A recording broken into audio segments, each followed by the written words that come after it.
No one can claim their freedom is being infringed upon because no one values their opinion.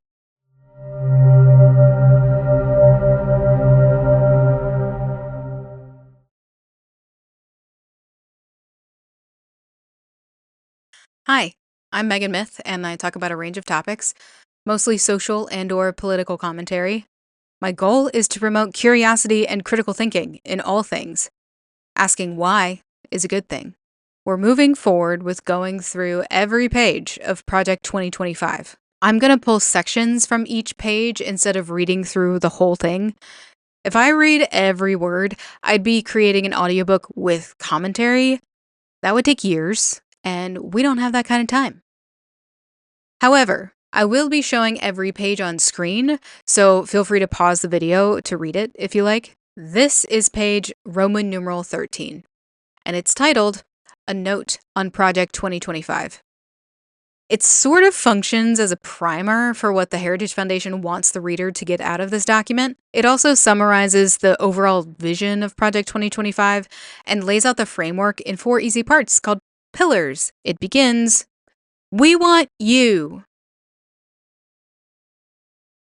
This is the first of many examples of war-based framing. They're referencing the original "We Want You" posters from World War II. It goes on to talk about when they want to begin implementing Project 2025, the first day of the new presidency. Later in this paragraph, it says, "By opening this book, you are now part of it." We're not even on page 1. At this point, we don't even know what the mission is. Why is our choice to become part of it being taken away? This is a statement. It's not an invitation. The reader is being drafted, just like in the military, in a war.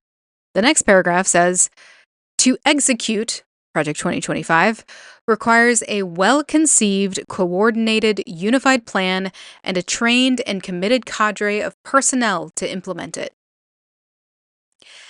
This is an indicator of the level of intensity when it comes to Project 2025. It's not just an idea. This is an idea that the authors fully want to execute in its entirety. And not only did they create the plan itself, but they created a plan to make the plan happen. This is not a whim. In my previous video, I went over the list of the advisory board organizations. There were multiple organizations on that list that specialize in ideological conditioning to prepare and train young people to be staffers for conservatives. The implication here is that blind loyalty is involved in these personnel, and blind loyalty always causes problems, in my opinion. Why is there a need to point out that these personnel are trained and committed? Because it goes beyond the typical expectations for personnel. It's not a plan that stands well on its own. Even the writers know this plan requires people that have been conditioned to believe, without question, that conservative values are the best, and that all other people in this country should be subject to those values, regardless of whether or not they believe in them. Later in the same paragraph, it says, "For conservatives to have a fighting chance to take on the administrative state and reform our federal government, the work must start now." Using phrases like fighting chance and take on the administrative state sets the reader up for an us versus them mentality. In this document, there is no compromise. Let's take a moment to talk about the administrative state. To give the benefit of the doubt, let's use the definition of administrative state from the Alliance Defending Freedom organization. If you recall my part 1 video in this series, you'll know the Alliance Defending Freedom is on the advisory board for Project 2025.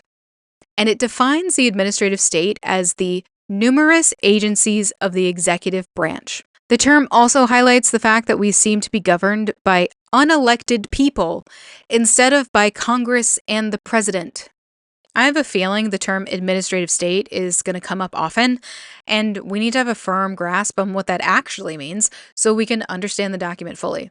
Using the word state in this context can evoke an imagery of a government that is no longer what we think it is, which, again, is very polarizing and scary. No one wants a government that is not what it seems. It feels unsafe. In an indirect way, Paul Dans is attempting to scare the reader into action. He wants an emotional response, not a logical one. The assumption with the definition of administrative state is that Congress and the president should be making every single federal law and the consequences for breaking them. The Alliance Defending Freedom is using the state of this country when it was founded as the benchmark for how it should function today. It quite literally can't function in the way they say they want it to. Let's take an example the Alliance Defending Freedom uses on their website in this definition. Clean the water. The congressional representatives are not specialists in water cleanliness. Plus, they have to narrow this down a bit. Does this mean drinking water? Swimming water? Natural features like lakes and rivers? If this is an environmental push, does this have to account for other things in the ecosystem? A 2022 article from the Washington Post broke down the types of college degrees members of Congress have, and the winner is political science by a huge margin. I can't speak for anyone else, but I'm not willing to trust the science of clean water to someone who has spent their life studying and working in politics. The two are unrelated, and this is exactly why we have agencies, so that these elected officials who do not have the specialty knowledge to make targeted laws can oversee those who do have specialty knowledge. I don't really want someone who has no knowledge of water cleanliness procedures to be making laws about it. They could end up hurting my health more than protecting it, and they might not even know it. Let's use one more example from the Alliance Defending Freedom website. I find this a little ironic, considering that conservatives generally were against the idea of a federalized healthcare system, but the Alliance Defending Freedom specifically uses expand health insurance as an example of Congress passing a general law that the administrative state then regulates. The idea of expanding health insurance is a big one. And this idea also competes with the conservative politicians' aim to privatize healthcare. So I'm not sure why they picked this one over all other options they have to choose from. But hypothetically, say Congress passes a law that prevents people from getting denied healthcare coverage based on pre-existing conditions. I know it's a law. Don't come after me. How is that law enforced? And who is going to enforce it?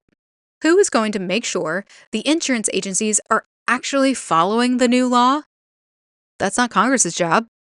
The president himself can't do it. So how is the president to enforce the new law? They create an agency or use one that already exists to create the individual rules to ensure health insurance companies follow the law Congress passes. Easy. This is not hard. This is not a complicated idea. As a country in general, we have grown so far beyond the scope of what the Founding Fathers laid out that we are working within the confines of what the government allows us to do while ensuring it still functions in a way that is beneficial to society. And there are things that I would hope every president values.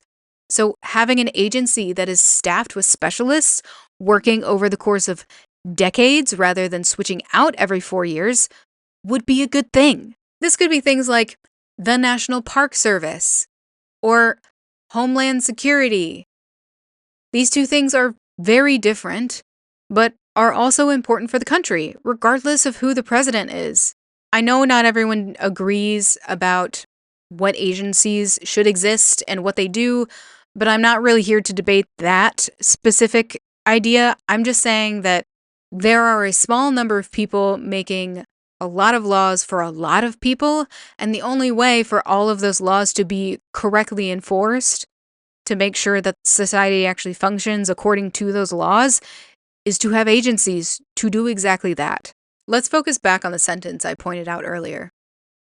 For conservatives to have a fighting chance to take on the administrative state and reform our federal government, the work must start now. Now that we've discussed the administrative state, we have a better understanding of what this line means. The writers are saying that the only way people with the same values as them have any chance of reforming and dismantling the government agencies they so loathe is that they can't wait until a new conservative president is elected. They must do the job for that new president instead. The next page, Roman numeral 14, gets more intense. The first paragraph states, "The long march of cultural Marxism through our institutions has come to pass. The federal government is a behemoth, weaponized against American citizens and conservative values, with freedom and liberty under siege as never before. The task at hand to reverse this tide and restore our republic to its original moorings is too great for any one conservative policy shop to spearhead. It requires the collective action of our movement." There is so much to unpack here. Let's begin with the first line. "The long march of cultural Marxism through our institutions has come to pass." First, let's look at what Marxism actually means and how I think it's being misconstrued here to spur an emotional response. Please forgive any details I miss. Marxism is a huge topic I can't cover completely in a sentence or two. I'm only trying to demonstrate how its use in this context isn't necessarily the most correct way to portray it. Marxism is a philosophy surrounding the social, political, and economic development of a society. At its core, it views society as something that will naturally balance itself so that all are equal.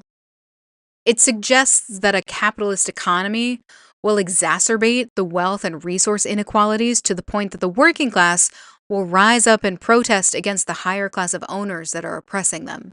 Illustrate to Educate did a nice 5-minute video on the basics of Marxism if you want a bit more information. The link is in the description below.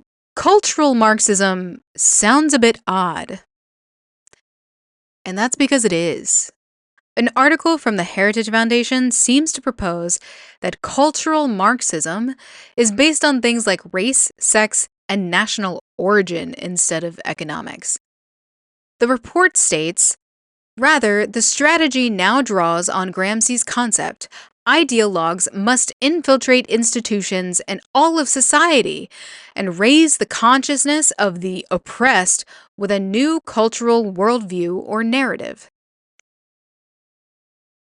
I've got more questions than answers here.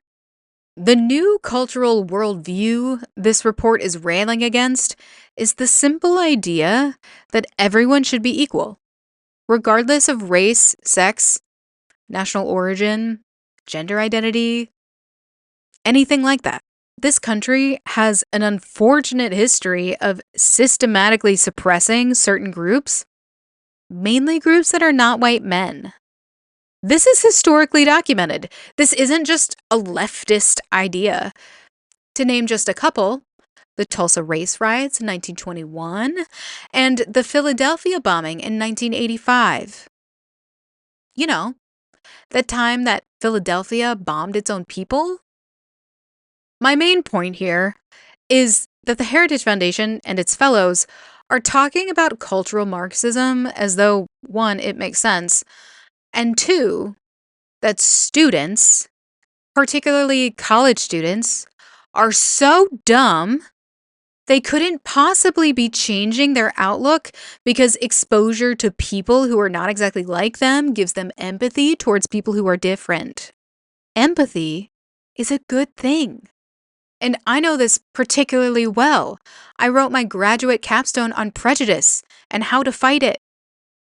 Universities, by nature of having a lot of different people in one place collaborating on a common goal, is the perfect environment for fighting prejudice. Let's move on to the next sentence.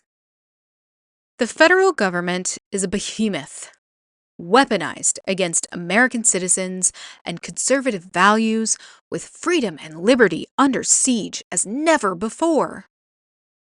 There's no denying the federal government is extensive. It has to be. We're a country of 336 million people. Some of our states have larger economies and populations than other countries.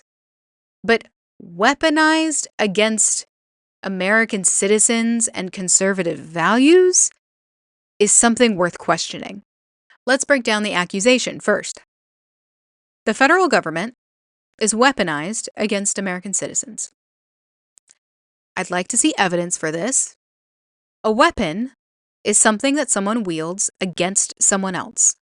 I personally don't think that any one person or group is currently using the government for their own whims.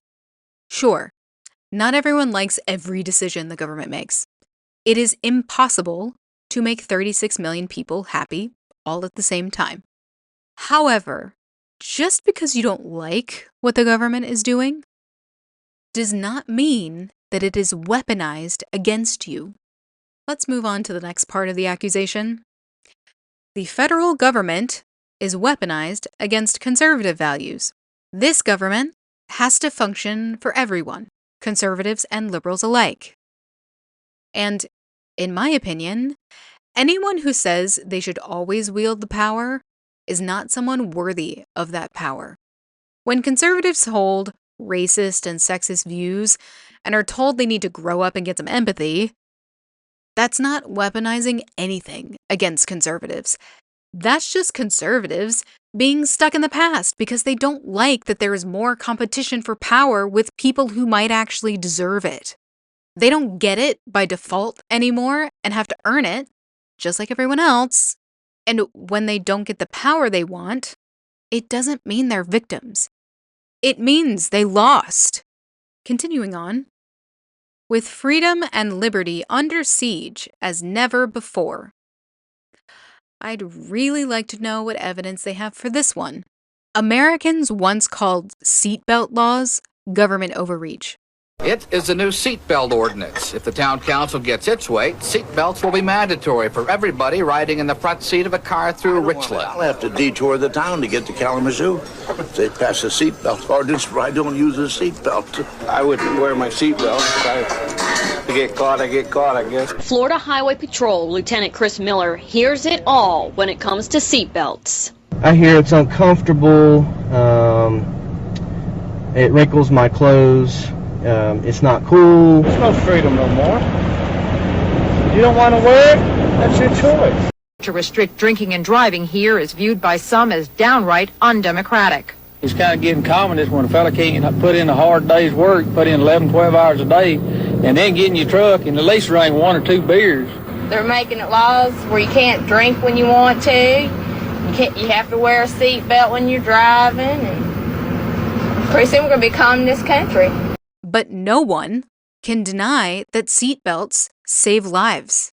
For something like free speech, the First Amendment protects you from government prosecution, except in specific situations. But it does not protect you from social consequences. If someone expresses a minority opinion that's considered offensive, they may have the right to say it.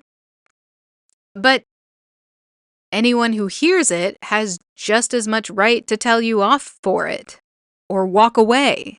No one can claim their freedom is being infringed upon because no one values their opinion. The next paragraph says, the axiom goes, personnel is policy, and we need a new generation of Americans to answer the call and come to serve. Our goal is to assemble an army of aligned, vetted, trained, and prepared conservatives to go to work on day one to deconstruct the administrative state. This harkens back to the preconditioned conservative employees to staff the government. In other words, loyalists, or people who are blindly loyal to the movement so they do not question their orders. Most of the time, the jobs in the pantheon of government agencies don't change from administration to administration. They don't change much, if at all, because the job they do is the same, regardless of who is in the White House. The national parks are still the national parks, regardless of who is president. Now, for the 4 pillars. Pillar 1 is the Project 2025 document. It's the roadmap to this particular view and how the writers believe it should be put into action. Pillar 2 is a personnel database for potential appointees. I would like to point out here that the whole reason for wanting to dismantle the administrative state is because the writers, and those they represent, object to the idea of being subject to people they did not elect. Now they want to create a database to choose people that are not elected? And not only choose people, but for the coalition members, see the Heritage Foundation who wrote this, to review and voice their recommendations. So, a group that consists entirely of unelected people are saying they should be allowed to influence presidential appointments? That is some Olympic-level mental gymnastics right there. Pillar 3 is the Presidential Administration Academy. This one is screaming thought police to me. The academy is described as an online educational system taught by experts from our coalition. Not only that, but from this very specific coalition point of view, it will explain how the government functions and how to function in government. It will also set the bar for what is expected of senior leadership. This is more thought conditioning. It's another way of saying, we will teach you the right way of thinking and acting in the government we want. And finally, Pillar 4, the playbook. The creators of Project 2025 are forming agency teams and drafting transition plans in order to begin the process immediately upon the presidential transition. The last thing I will mention is this line in the closing paragraph. As conservatives, we are as much required to steward this precious heritage for the next generation. This feels weirdly like worship or veneration of a monarchy to me. We are a country of people who have come from all walks of life, from numerous different countries and creeds. Considering conservatism as a precious heritage is taking it on as an identity. It's more than a perspective. If someone feels that their identity is threatened simply because people are outspoken against their opinions, we get a document like Project 2025. In just these 2 pages, we have seen multiple instances of taking on the conservative ideas as a cloak of identity, which, in my opinion, can push people to do things they wouldn't normally do when they feel threatened, when they feel their core being isn't allowed to exist. Political opinions are just that, opinions. And everyone is entitled to one. But that doesn't mean that everyone has to accept it. And there are potential social consequences for holding certain opinions. No one has a right for immunity against social consequences. I'm going to skip over the list of authors and contributors that are on the next few pages.